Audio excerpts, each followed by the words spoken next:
Hey, today we're looking at 3 classic R&B chord progressions. These chord progressions all contain elements we hear time and time again with some crazy chords and some beautiful voicings.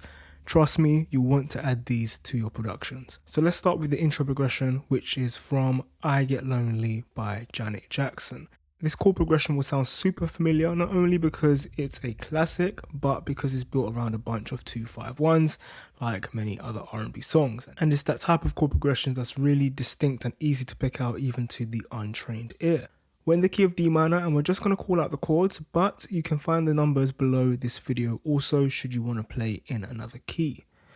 And we start with a D minor 9, D, D, F, A, C, E. Then we move to a C minor 9, beginning our first 2-5-1 movement, C, C, E flat, G, B flat, D.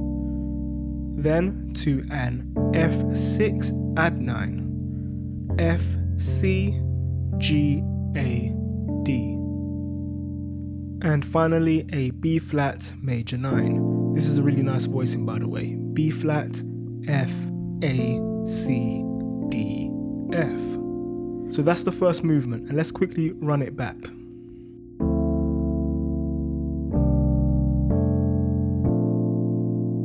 Okay, so after that we drop one semitone to an A minor 7, A, E, A, C, E, G.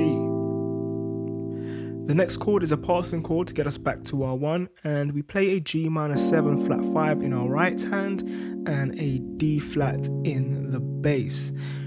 I looked up what else you might call this chord, and D flat 6 flat 5 was also suggested, but it's those half step movements that give us that tension and release no matter what we call it. And here we're playing a D flat, G, B flat, D flat, F, as we return to our home chord in a D minor 9. Same voicing as before, D, D, F, A, C, E. Now, although we've landed on our home chord, we've actually gone straight back into a 2-5-1. You just didn't realize it, which I love. It's relentless. We move to a G dominant 13 chord, which is our 5 chord. The first chord is our 2, D minor 9 is our 2, G dominant 13 is our 5, with a G, D, F, A, B, E. And then to our 1, which is a C minor 9 chord, C, C, B flat, D, E flat, G, which in fact is also part of a 2-5-1. This is the 2 in the next 2-5-1, moving to an F dominant 13 chord, F, F, A, D, E flat, G, our 5, and finally landing back on our B flat major 9, which is the 1 in this 2-5-1 little progression right here. B flat, F, A, C, D, F. Same voicing as last time. Now you might want to leave it there, but there's one final movement, the turnaround, that gets us back to our first chord in the beginning of the progression, which just sounds absolutely amazing. For me, it's one of the best turnarounds in R&B that I've heard anyway. You may be able to correct me on that, but it goes something like this. It's beautiful. It's absolutely beautiful. For this movement, we have a G minor 7, G, D, F, B flat, D. Then one of my favorite chords in an F major 7 sus2, F, F, G, C, E. You can think of this as a C over F if you like. Then an D over E, which in context sounds absolutely amazing. And this is why Jimmy Jam and Terry Lewis are the legends that they are. E, E, A, D, G flat. And finally we end on an A augmented chord with an A, D flat, F, returning home to our D minor 9. This, for me, like I said, is one of the best turnarounds I've heard in an R&B record. It's your classic 4-3-2-5-1, but the voicings here are just so sweet. We're moving up the keyboard with one hand and moving down with the other, and it just creates this nice expansive end to the progression, and it's a nice way to get back to the beginning. It's unexpected as well, like you don't expect it to happen. Maybe don't put this in one of your tracks. I don't know if you might catch yourself a lawsuit if you kind of put all of this chord progression together. It's very unique in terms of the end part, but it's still great to learn. It's still nice to have these chords that you can use individually as parts of new chord progressions that you might write for your music. So that's the first chord progression. And some of you might be thinking, this is a little too complicated for me. And I totally get that, but let me just tell you this. I was playing songs that I thought way beyond my level and understanding very early on in my playing. And that's because I was constantly thrown in the deep end. And there were songs put in front of me that I just simply thought, man, I can't play this. But with consistent practice and repetition, I got all the songs down. Playing songs I didn't think I could. Consistent practice and repetition, even if you're taking it slow, is the key. But I understand that setting a goal to practice every day and staying consistent isn't the easiest thing, nor is knowing what to practice. And that's why I partner with Melodics, an app that encourages consistent and good daily practice. With Melodics, you can practice your chords and your scales whilst also learning about key musical concepts with short courses. It works with your MIDI keyboard, so you can see your inputs on screen whilst also allowing for instant feedback so you know how you're doing.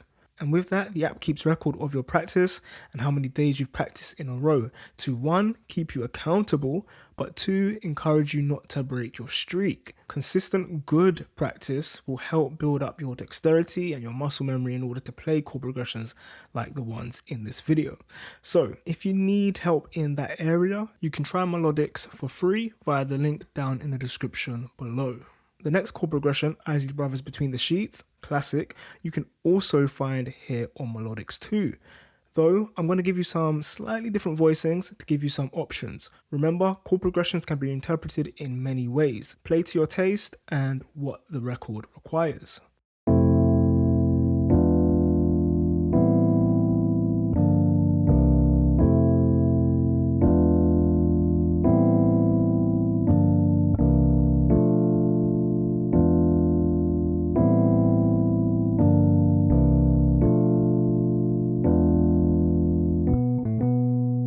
So we're in the key of A minor and we're starting on an F major 7. F, C, F, A, C, E. We then move to an E dominant 7 flat 9, E, E, G sharp, B, D, F. Then we move to an A minor 9, A, E, G, B, C, E, followed by a G minor 7, G, D, F, A sharp, D, and a C dominant 9, C, C, E, A sharp, D. So that's the first part. That repeats twice. But on the third time around, instead of starting on an F major 7, we start on a B minor 7 flat 5. B, F, A, D, F.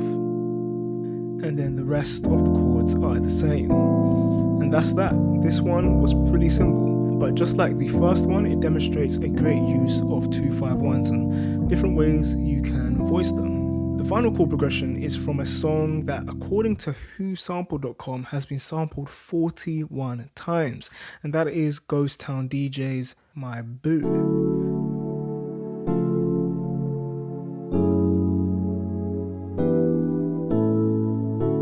This chord progression is nice and short. We're in the key of F sharp minor, and as always, there's many ways to play it. We can voice the chords how we like. For example, you may often see the first chord noted as a D major 7 with the C sharp on top.